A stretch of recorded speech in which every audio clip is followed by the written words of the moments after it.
Buenos días. Continuamos con el capítulo 21, la razón. Razón y percepción. Vamos por la sección tercera, fe, visión. Fe, creencia y visión. Vamos con ello. Dice, todas las relaciones especiales tienen como meta el pecado, por si se nos había olvidado. Pues son tratos que se hacen con la realidad a la que la aparente unión se adapta. Todas las relaciones especiales tienen como meta el pecado, pues son tratos que se hacen con la realidad a la que la aparente unión se adapta. Le llama aparente unión a la relación especial. No trates de hacer esto. Hacer tratos es fijar límites y no podrás sino odiar a cualquier persona con la que tengas una relación parcial. Vamos a parar aquí. Hacer tratos es hacer límites. Tú sabes que cuando oímos la relación santa, decía que era un convenio en el que tú te juntabas con otro cuerpo para sacar lo que creías que a ti te faltaba. Y que mientras podías sacar algo de esa otra persona, te mantenías, y cuando ya no, pues tú te alejabas. Era un trato comercial la relación. Dice, y no podrás sino odiar a aquel hermano con el que tengas una relación parcial, porque son relaciones relaciones aparentes, relaciones que se circunscriben al cuerpo, y la mente no interviene. Dice, por eso es una relación parcial. Dice, quizá trates de respetar el trato, mira ahora cómo se pone, quizá trates de respetar el trato en nombre de lo que es justo, entre comillas, exigiendo a veces ser tú el que pague, aunque lo más frecuente es que se lo exijas al otro. Dice, no trates de respetar el trato en nombre de lo que es justo, en nombre de las normas del civismo, de las normas morales o de las leyes. Al hacer lo que es justo, lo que se espera según lo pactado, tratas de mitigar la culpabilidad que emana del propósito que aceptaste para la relación. El propósito era un propósito de robar. Esas son las palabras del curso, no son mías, de robar al otro. Entonces, mediante las normas sociales parece que se mitiga la culpa que nos da el unirnos a otro con ese trato oculto de robarle. Dice, parece que se mitigan. Al hacer esto que es justo, parece que tratas de mitigar la culpa que emana del propósito que aceptaste en la relación, robar al otro. Y por eso el Espíritu Santo tiene que cambiar su propósito para que sea de utilidad para él e inofensiva para ti. Ha traído un párrafo que podía haber estado en las relaciones especiales muy clarificador de lo que son las relaciones santas. Si aceptas este cambio de relación especial a santa, habrás aceptado la idea de hacerle sitio a la verdad. Hemos aceptado hacerle sitio a la verdad. Otra vez con hacerle sitio a la verdad, que muchas veces nos han dicho, deja vacío, hace poco, deja vacío el altar que le corresponde a Dios. Dice, la fuente del pecado habrá desaparecido, que es el propósito de la relación especial o no santa. Tal vez te imagines que todavía experimentas sus efectos, pero el pecado ha dejado de ser su propósito y ya no lo deseas más. Tal vez te imagines que todavía experimentas sus efectos, pero el pecado ha dejado de ser tu propósito y ya no lo deseas más. Nadie permite que su propósito sea reemplazado mientras todavía sigue deseándolo, pues nada se quiere y se protege más que un objetivo que se ha aceptado, que la mente ha aceptado. Dice, tal vez te imagines que todavía experimentas los efectos del pecado, pero el pecado ha dejado de ser tu propósito, ya no lo deseas más. Cuando has aceptado sustituir tu meta por la del Espíritu Santo. Y continúa diciendo, nadie permite que su propósito sea reemplazado mientras todavía lo siga deseando. Pues nada se quiere y se protege más que un objetivo que la mente haya aceptado. Y ahora puede ser el propósito del Espíritu Santo o el propósito del ego. Dice, lo perseguirá sombría o felizmente, según sea uno u otro, pero siempre con fe y con la perseverancia que la fe inevitablemente trae consigo. La perseverancia que la fe trae consigo. El poder de la fe jamás se puede reconocer si se deposita en el pecado. Mira el matiz. El poder de la fe no se puede reconocer. No dice que no exista, porque si tienes fe en el pecado va a tener sus consecuencias. Pero dice, el poder de la fe jamás se puede reconocer si se deposita en el pecado, porque tú te va a costar sufrir, pero vas a sufrir a costa de que tú has tenido fe que eso era así. Pero siempre se reconoce si se deposita en el amor. Es decir, lo disfrutas. ¿Por qué te resulta tan extraño que la fe pueda mover montañas? En realidad, esto me encanta, es una hazaña insignificante para semejante poder, pues la fe puede mantener al Hijo de Dios encarcelado mientras Él crea que lo está. Eso es más grande que mover una montaña, el pensar que el Hijo de Dios puede estar encarcelado en un cáncer, en una infección, en una ruina económica, en una soledad. Esa es una hazaña de la fe que nosotros no reconocemos que es de la fe.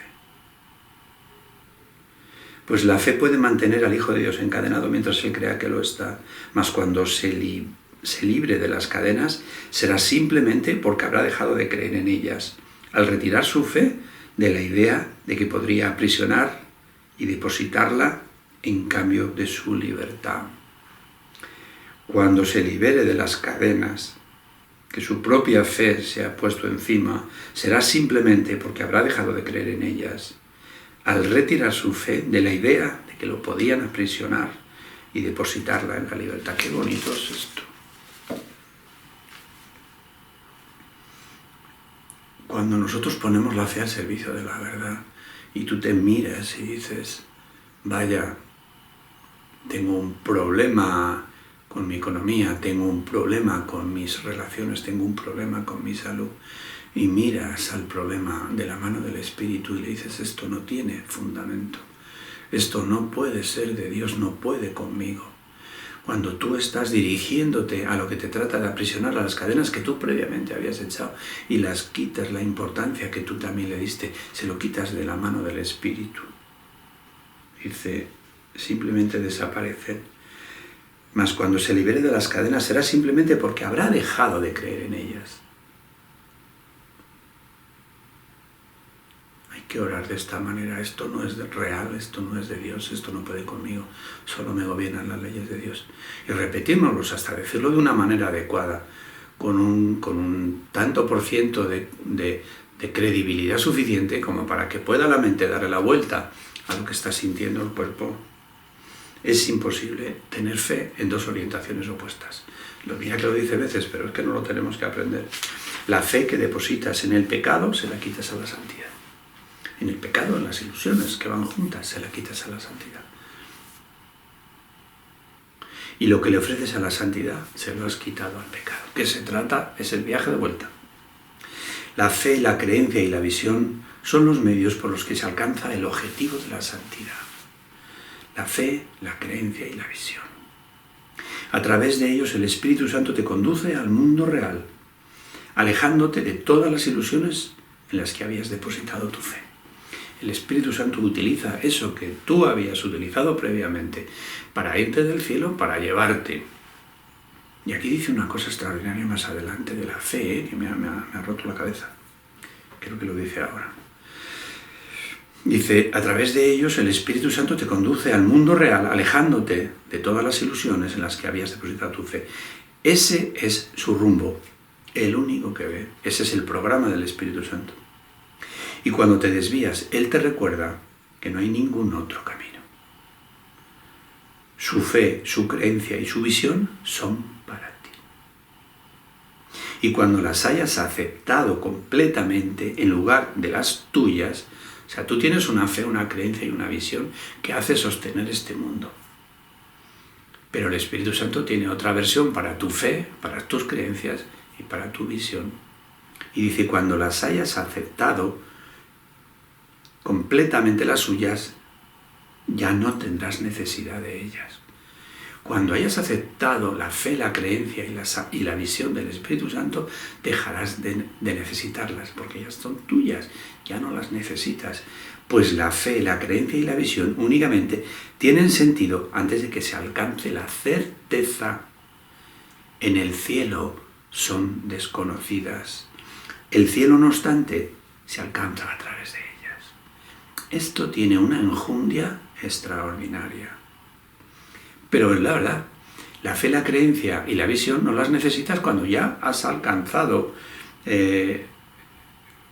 cuando las hayas aceptado completamente y entren a formar parte de las tuyas, ya no las necesitarás, porque te habrán llevado a donde te tienen que llevar. Dice, en el cielo son desconocidas, en el cielo no hace falta fe, ¿te das cuenta? Pero necesitas esos medios que tú ideaste para sostener este mundo y para fabricarlo. Esos son los medios que va a utilizar de nuevo el Espíritu para allá. Porque mira lo que dice aquí, lo dice más adelante, ya lo veréis. Dice, no es posible que al Hijo de Dios le falte fe, pero sí puede elegir dónde desea depositarla. Es imposible que al Hijo de Dios le falte fe, pero sí puede elegir dónde depositarla, en el mundo o en la verdad. La falta de fe no es realmente falta de fe, sino fe que se ha depositado en un sitio que no es nada.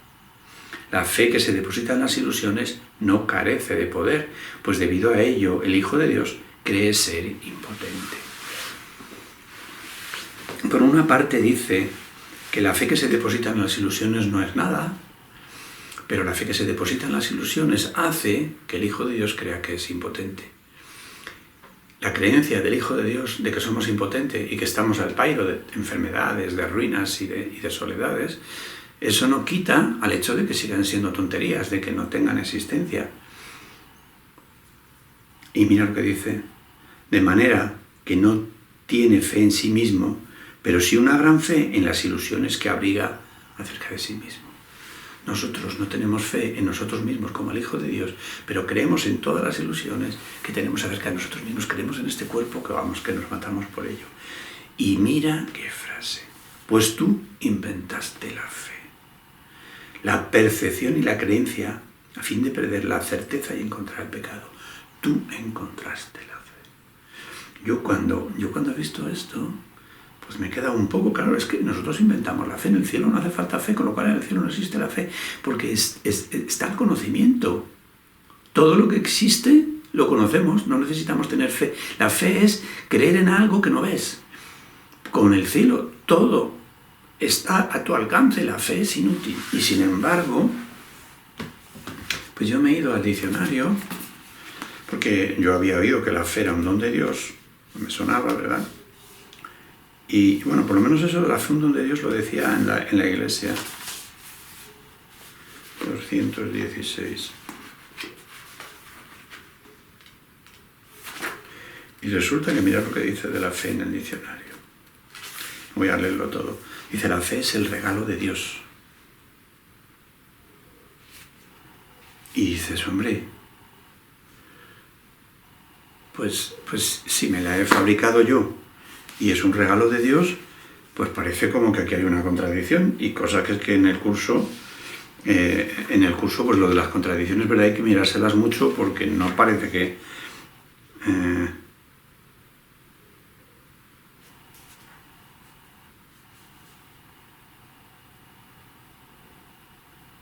Bueno, donde más claro lo pone ahí.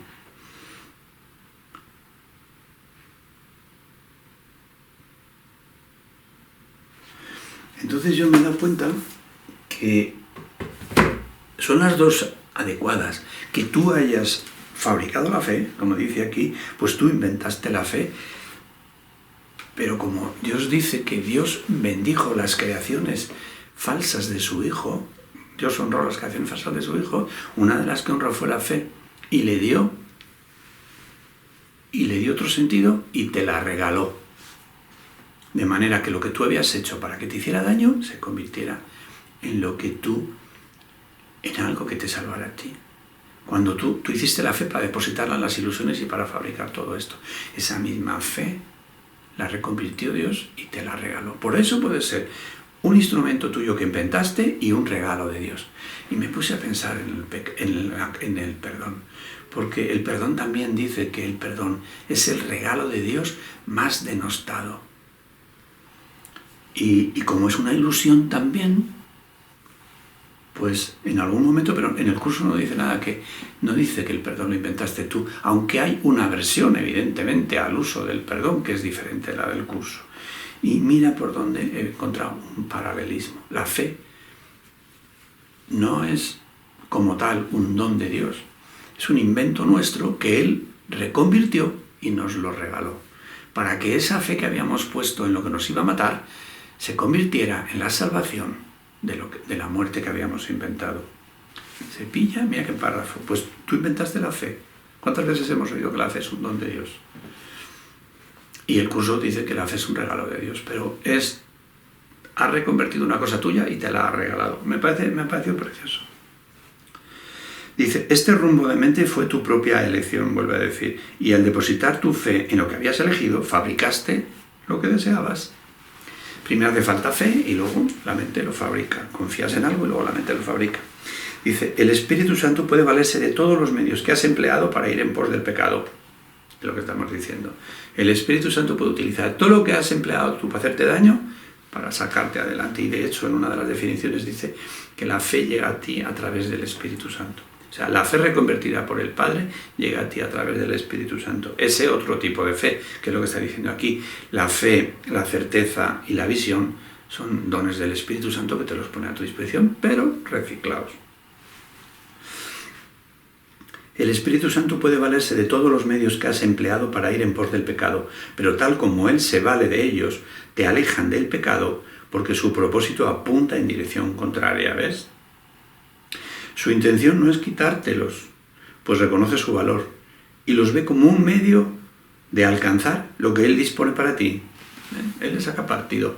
Esto que decimos en España, todo es bueno para el convento. Cualquier cosa que nos sirve para otro, nosotros la utilizamos y la recomponemos. Inventaste la percepción a fin de poder elegir entre tus hermanos e ir en busca del pecado con ellos. El Espíritu Santo ve la percepción como un medio de enseñarte que la visión de la relación santa es lo único que deseas ver. La visión de la relación santa. Ver al otro como al Hijo de Dios, por favor. Pues entonces depositarás toda tu fe en la santidad al desearla y creer en ella por razón de tu deseo. Eso lo hará el Espíritu Santo. Esperemos que no tarde. La fe y la creencia se unen a la visión, ya que todos los medios que una vez sirvieron para los fines del pecado se canalizan ahora hacia la santidad. Pues aquello a lo que tú llamas pecado no es más que una limitación y odias a todo aquel que tratas de reducir a un cuerpo porque le temes. Esto está para mí muy claro. El cuerpo es la sede del pecado, por lo tanto, el miedo. Al negarte a perdonarlo, lo condenas al cuerpo porque tienes en gran estima los medios del pecado. Al negarte a perdonarlo, lo condenas al cuerpo porque tienes en gran estima los medios del pecado. Y así depositas toda tu fe y creencia en el cuerpo. Él es el malo. Pero la santidad quiere liberar a tu hermano y eliminar el odio, eliminando el miedo, no en el nivel de los síntomas, sino de raíz. No hay que variar el comportamiento de las personas con las leyes, esas que citábamos al principio, con las normas morales. No hay que limitar esto a las normas, hay que ir a la raíz, a nuestro deseo, de ver al pecador o de ver al santo. La santidad quiere liberar a tu hermano y eliminar el odio. Y eliminar el odio eliminando el miedo, pero no en el nivel de los síntomas, no mediante coacciones, sino desde el profundo deseo de querer ver el pecado en vez de la santidad. Aquellos que quieren liberar a sus hermanos del cuerpo no tienen miedo, pues han renunciado a los medios del pecado al elegir que se eliminen todas sus limitaciones. puesto que desean ver a sus hermanos bajo el manto de la santidad, el poder de su creencia y de su fe ve más allá del cuerpo, facilitando la visión, no obstruyéndola. Repetimos, aquellos que quieren liberar a sus hermanos del cuerpo no tienen miedo. Y habla en tercera persona, pero siempre se refiere a nosotros. Podemos decir, nosotros que queremos liberar a nuestros hermanos del cuerpo, no tenemos miedo, pues hemos renunciado a los medios del pecado al elegir que se eliminen todas sus limitaciones. Puesto que deseamos ver a nuestros hermanos bajo el manto de la santidad, el poder de su creencia y de su fe ve más allá del cuerpo, facilitando la visión, no obstruyéndola. He hecho este juego de ponerlo en primera persona plural. Pero antes de eso, decidieron reconocer lo mucho que su fe había limitado su entendimiento al mundo y desearon depositarlo en otro lugar en caso de que se les ofreciera otro punto de vista. ¿Qué quiere decir esto? Pero antes de decidir ver la santidad, reconocimos lo mucho que nos había hecho sufrir nuestro punto de vista. Es lo que dice. Lo dice de otra manera. Dice, pero antes de que decidieran ver la santidad, antes de eso, decidieron reconocer lo mucho que su fe había limitado su entendimiento del mundo y desearon depositarlo en otro lugar, en caso de que se les ofreciera otro punto de vista. Estábamos hartos de ver el dolor, de ver el enfrentamiento y dijimos, oye, por favor, si se puede ver la santidad, vamos a ver la santidad. Los milagros que siguen a esta decisión también nacen de la fe. Una vez que has decidido ver la santidad de tu hermano, vienen los milagros. Pues a todos aquellos que eligen apartar su mirada del pecado, se les concede la visión y se les conduce a la santidad. Aleluya. Aquellos que creen en el pecado deben pensar que el Espíritu Santo exige sacrificios, pues creen que esa es la manera de alcanzar su objetivo. Y ahora nos está retratando. Aquellos que creen en el pecado deben pensar que el Espíritu Santo exige sacrificios, pues creen que esa es la manera de alcanzar su objetivo. El otro día vi un escrito, ya se lo he visto varias veces, de un maestro muy reputado, diciendo que había que agradecer el sacrificio. De ahí sale. Aquellos que creen que en el pecado deben pensar que el Espíritu Santo exige sacrificios, pues creen que esa es la manera de alcanzar el objetivo. No hay que agradecer el sacrificio, lo dice aquí. Hermano, el Espíritu Santo sabe que el sacrificio no te aporta nada. Él no hace tratos, y si intentas imponerles límites, lo odiarás porque tendrás miedo de él, otra vez de tu hermano. Hermano, el Espíritu Santo sabe que el sacrificio no te aporta nada. No agradezcas el sacrificio, no agradezcas el dolor. Si agradeces el dolor, lo atraes. Y eso lo tenemos en la boca todos. Mucha gente que ha pasado por un cáncer dice, yo agradezco a mi cáncer. Joder, me pone los pelos como escarpias.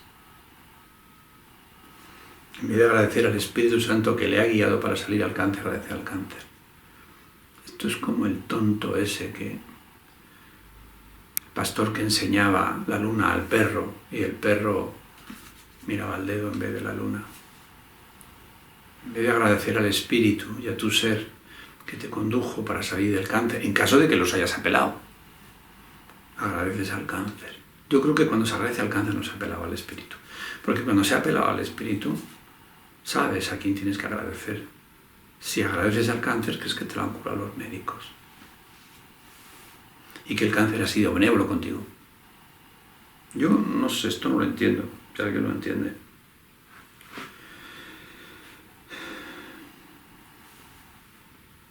El regalo que el Espíritu te ha hecho es mucho más valioso que cualquier otra cosa a este lado del cielo.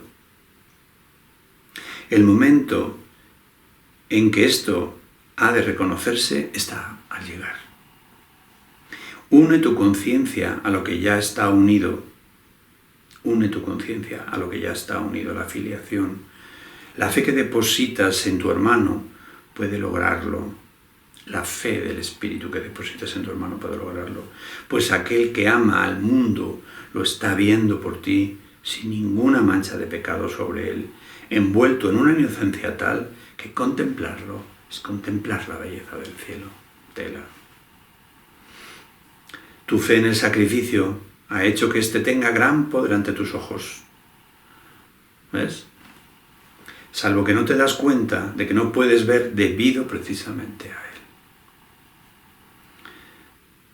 él. La honra que le haces al sacrificio, lo que ponderas al sacrificio, hace que no puedas ver, que no tengas la visión.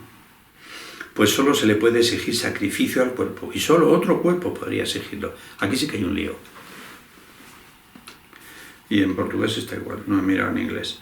Solo se le puede exigir sacrificio al cuerpo, y solo un cuerpo podría exigirlo. Quédate con esto. La mente de por sí no podría ni exigirlo ni recibirlo. El cuerpo tampoco.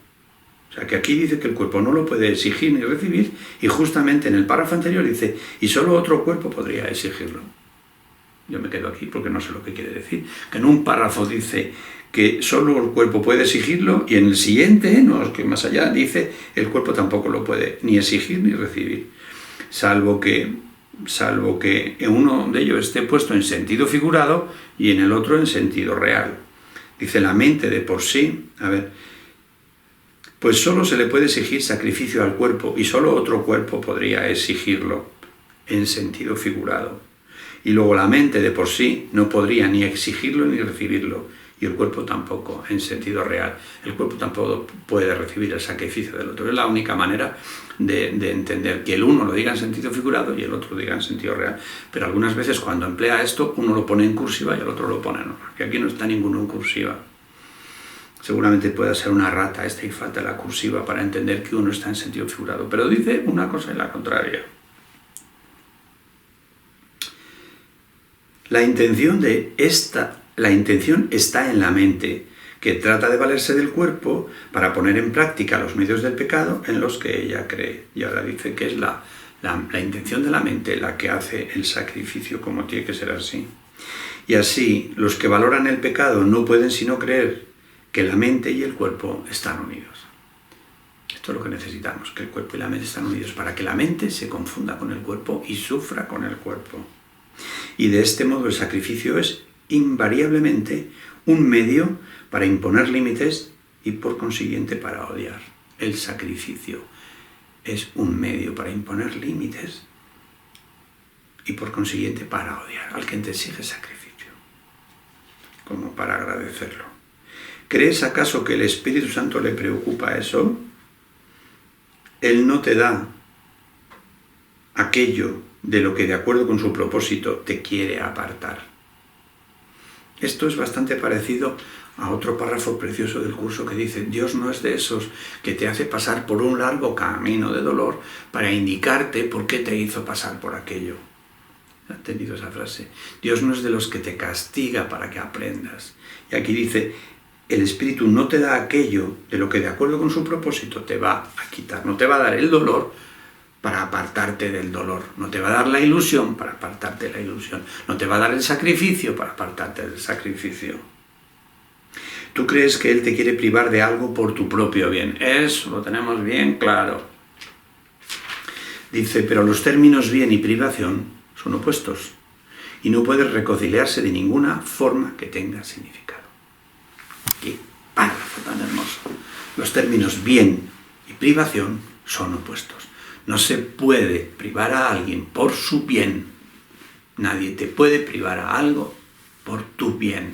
En el sentido absoluto no puede ser así. Aquí, sí, tú le privas a un niño de un cuchillo por su bien. Pero en términos absolutos, el Espíritu no va a andar con eso. No te va a privar. Porque privarte es quitarte la libertad. Y tú tienes la libertad. El Espíritu Santo te quitará el cuchillo, te pondrá un cuchillo de plástico para que no te haga daño, pero no te va a quitar el cuchillo. Él bendecirá el cuchillo para que ese cuchillo se le quite el corte, pero no te lo va a quitar. Es como decir que la luna y el sol son una misma cosa porque vienen de noche y de día respectivamente, y que por lo tanto no pueden sino formar una unidad. Efectivamente. Tampoco es posible que lo que irradia luz sea lo mismo que lo que depende de la oscuridad para ser visto. Qué bien traído está. Tampoco es posible que lo que irradia luz sea lo mismo que lo que depende de la oscuridad para ser visto. Ninguno de ellos exige el sacrificio del otro. Cada uno de ellos, no obstante, depende de la ausencia del otro. Perfectamente explicado. El bien y la privación. El cuerpo se concibió para que sirviera de sacrificio al pecado. Y así es como aún se le consideran las tinieblas. A la luz de la visión, no obstante, se le considera de manera muy distinta. Puedes confiar en que servirá fielmente al propósito del Espíritu Santo y puedes conferirle poder para que se vuelva el instrumento de ayuda a fin de que los ciegos puedan ver. Mas cuando vean, mirarán más allá de él, al igual que tú, a la fe y la creencia que depositaste en el cuerpo. A la fe y a la creencia que depositaste en el cuerpo les corresponde estar más allá de él. Transferiste tu percepción, tu creencia y tu fe de la mente al cuerpo. Deja que éstas les sean devueltas ahora aquello que las produjo y que todavía puede valerse de ellas para salvarse de lo que inventó. Vamos a volverlo a leer. Repetimos, el cuerpo se concibió para que se sirviera de sacrificio al pecado, así como, dice, y así es como aún se le consideran las tinieblas. ¿Cómo? Para que se sacrifique por el pecado, para que expíe con minúsculas por el pecado. A la luz de la visión, no obstante, se le considera de una manera muy distinta al cuerpo.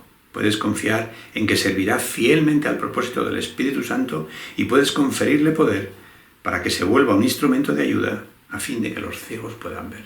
Podemos confiar en el cuerpo, que el Espíritu Santo lo va a utilizar para sus medios. Mas cuando los ciegos vean, cuando todos nosotros veamos, miraremos más allá del cuerpo, al igual que mirarás tú. A la fe y a la creencia que depositaste en el cuerpo les corresponde estar más allá de él. Transferiste tu percepción, tu creencia y tu fe de la fe. Transferiste tu percepción, tu creencia y tu fe de la mente al cuerpo. Deja que éstas les sean devueltas ahora a aquello que las produjo y que todavía puede valerse para salvarse de lo que inventó. Deja que la fe y la creencia vuelvan a la mente para que la mente las pueda depositar de nuevo donde le corresponde estar y librarte del dolor. La razón y la percepción. Bueno, aquí tenemos otro precioso. Me ha encantado. Y cuando las hayas aceptado completamente en lugar de las tuyas, cuando hayas aceptado la versión del Espíritu, de tu fe, de tu creencia y de tu visión, cuando las hayas aceptado dejarás de necesitarlas porque ya formarán parte de ti. Pues la fe, la creencia y la visión únicamente tienen sentido antes de que se alcance la certeza. Una vez que tenemos certeza, ¿para qué queremos tener fe? Bueno.